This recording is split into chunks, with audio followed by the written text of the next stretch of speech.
Hey everybody, and welcome back. Good to talk to all of you again today, and today we are taking a look at the Alaska. The ship is currently, of course, a work in progress ship, which means everything that I talk about can and potentially will change by the time the ship hits the live servers. So, what do I want to say about the Alaska? And the very first thing I do want to say is she does not disappoint at all. I love her.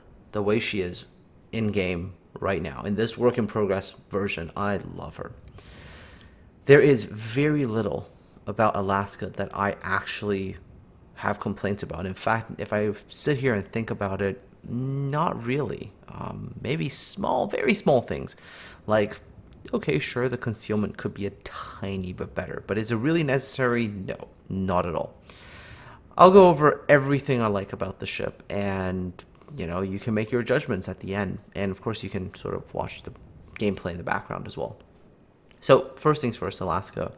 In terms of her armor, remember she is a tier 9 cruiser, 27mm bow and stern. So that means she is immune to 380mm guns, which means that the French battleships, Richelieu, Alsace, the German battleships like Bismarck, Tirpitz, you're going to be immune to if you bow in and angle them correctly. The ships that are a threat to you, ships armed with 406mm guns, if you angle correctly, you can bounce quite a few of their shots off of your belt armor. Your belt armor is entirely satisfactory for that purpose.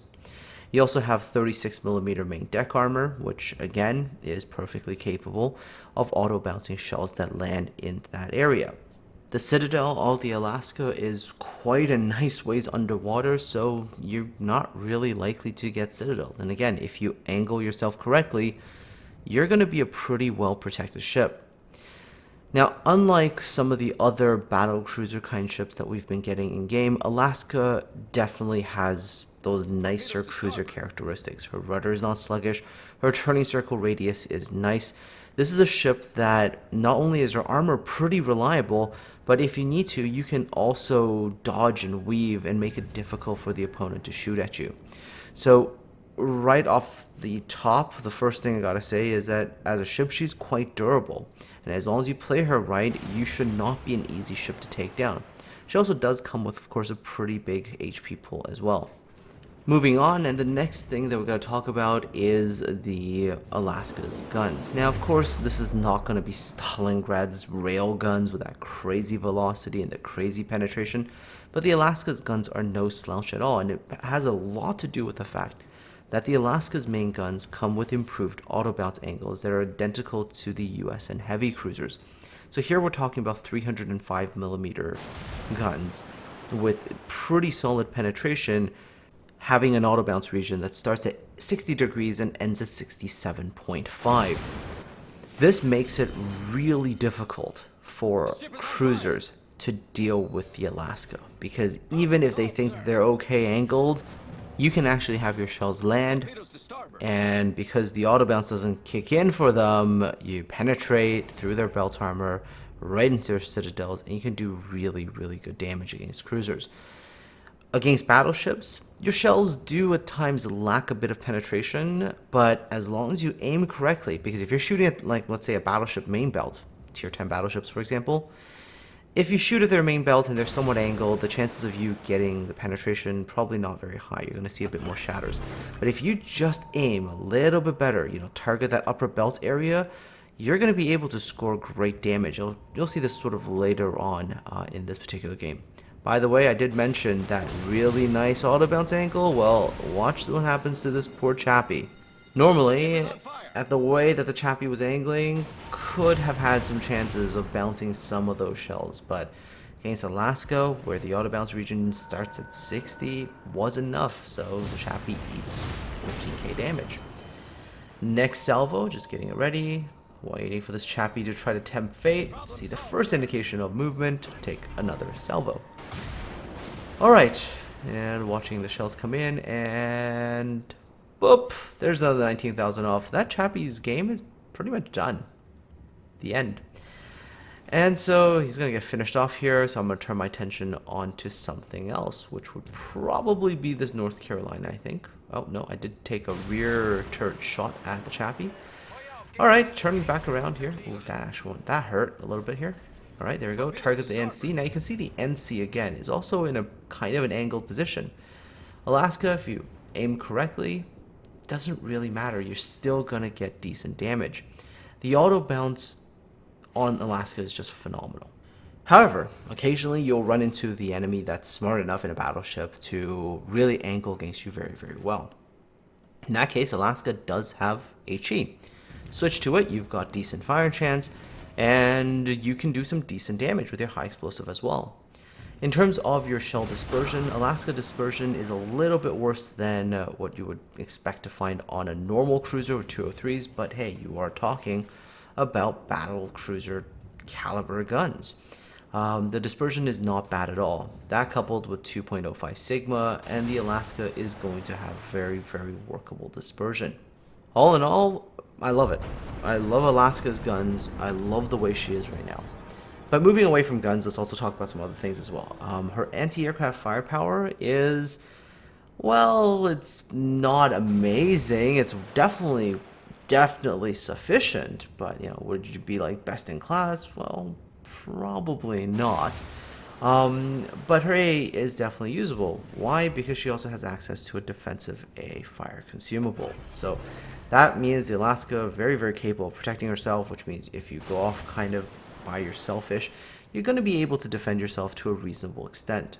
In terms of the ship's maneuverability and all that kind of stuff, Alaska is fine. She's a fast ship. She has a pretty fast rudder. She has a turning circle radius that isn't embarrassing. Stalingrad. And she definitely does have that feel of being a large cruiser. She's a ship that can maneuver, can turn, can do these kinds of things, right? Now, on occasion, like I said, if you don't aim correctly, you can have shells that shatter. So, for example, in this engagement, 9 kilometers. I was aiming at the main belt of the NC. I got the couple of shatters. But if you aim correctly, see, just aim a little bit higher, target a different section, the upper belt armor, you're going to get good damage. All right, so Alaska's, I guess, one weakness is that her surface detectability, even when fully spec'd for concealment, is a little bit on the high end. But it's not really a problem. Alaska's role as a battle cruiser is not to go head-to-head against an enemy team's battleships. You're not picking that fight because that's not your role. Alaska really is a bit more of a second-line support ship, but she's a second-line support ship that, when necessary, can be played aggressively. And because she has those guns, she can definitely hurt enemy ships. That's one of the things that I just really love about her. It's like, I can play a supporting role, help my team deal with the enemy team's cruisers, help them deal with other ships, help punish battleships that decide to angle against my battleships while I've got sort of a more side shot. And remember, I don't need a lot of side to be able to get good damage. Improved auto bounce once again. But the thing is, when necessary, and my team needs it, I can turn the ship around and play aggressively, right? I've still got that phenomenal belt armor. I've still got 27mm bow that can deal with the 380s on the ships that you see at this kind of tier. Just a very, very flexible, lots of utility on the ship. And of course, if you look at the consumables in this particular battle, I've got DF and I've got the radar consumable, but you can also pick like scout planes, and you can also pick hydroacoustics. There's a lot of variability in what kind of consumables you're bringing into the battle with you. By the way, again, aiming correctly is quite a big deal with Alaska. Aim correctly and do really, really good damage. Hell, look at this. I mean, shooting at a Conqueror and Citadel. Yeah, no kidding. Guns are good, but it does require you to aim correctly. If you aim just a little bit low sometimes, and you just aim at the belt armor, the ship is a little bit angled, you're not going to get through that. But I have had no problems overall playing Alaska with her guns. She has one weakness, I don't know if we can call it that. She does have one weakness, is that her concealment isn't all that amazing.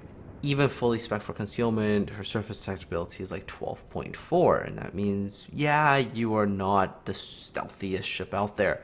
However, play her to her role and be, like I said, that second line support ship, help your bigger ships deal with like annoying cruisers and things like that. Alaska doesn't matter. Like, you can get around playing with 12.4 kilometer surface tech every day of the week. No issues there. My current, I guess, damage consistency with Alaska is quite good. I mean, played probably what, like 5 games today, and I had out of those 5 games 3 of them that were in excess of 160k. The other ones were also really close to about 100k damage, and this is pretty much like every time I play the Alaska, I will see very easy games where I'm reaching into the 150k damage range. In fact, this game that I'm showing you in the background right now wasn't the only one. It's not like a one-off, right? There was actually quite a few battles that I could have selected. The only reason I picked this one is because I had tier 10 opposition, and that's better, because if I showed you a game where I was top tier and doing 170k damage, people would be like, oh, well, you were top tier, right? So pick the one where enemy team at tier 10s and things like that, and I don't know. I figured that would just be a better showcase. Anyhow, there is one little engagement that you have to pay attention to at this stage of the battle. It's not the one against this Conqueror. The Conqueror I'm hurting without issues, but it's actually against that curve first. And the reason why there's a curve first on the enemy team, and the curve first is going to come out, and the thing I want you to pay attention to is that the first salvo I fire, I'm a little bit off. I shoot that salvo right at essentially the belt armor, and you'll see my shells just shatter. But the very next salvo that I fire, I make that tiny adjustment. I shoot a little bit higher up, and you'll see how much damage I get out of it, right? Of course, after that, there's one other thing to pay attention to, which is the enemy team's Des Moines, and you'll see the kind of angles that I'm shooting the cruiser at. Alaska's major role is going to be dealing with cruisers, because with the improved auto bounce, enemy cruisers will feel like, oh, I'm safe, I'm at this angle, and you will punish them. Anyways, one sort of last thing is that Alaska does require players with a certain degree of skill, a certain degree of awareness, because you do have to know when a situation is too much and to fall back, when is the right situation to become aggressive and to push in and sort of overwhelm. Alaska can do that very, very well. She, like I said, has these really big guns that can scare everything. Battleships, cruisers, you name it, she can scare them. All right, watch this.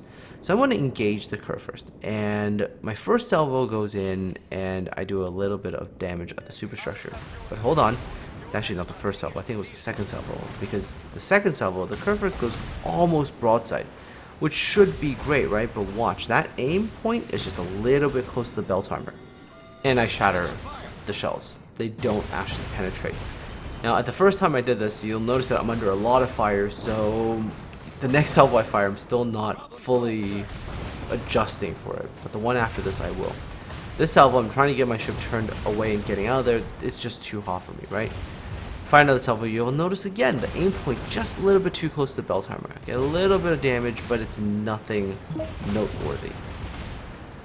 Now, my own division mate does kind of go a little bit YOLO-y here.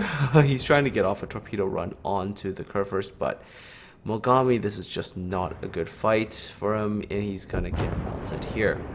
But he does buy me a little bit of time, right? I do manage to escape, and that's good because it allows me to do this. Watch the next salvo here.